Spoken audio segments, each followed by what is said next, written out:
Hello, my name is Gabriella, and today I'm going to be showing you how to use a tongue scraper. Now, there are a few different types of tongue scrapers. This one's just a typical plastic one. There's copper and metal ones, or ones that you hold on two sides. It's kind of like a really big U or a V shape. And then there's some toothbrushes that actually have little nodules or kind of waves on the back of the toothbrush that can also be used as a tongue scraper. Next, we have our tongue scrapers. So again, some toothbrushes will have it on the back, like you can see here.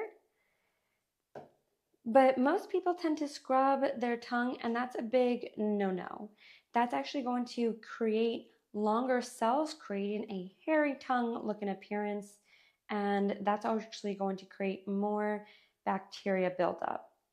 So here you just want to go as far back as you possibly can. You don't have to make yourself throw up, and go all the way towards the tip of the tongue, rinse it, and then again going all the way back, shake it, rinse, and repeat. Going on the sides of the tongue and all the way, just bringing it to the tip. And you will see plaque build up on the edge over here. You want to continue brushing until you no longer see that plaque build up.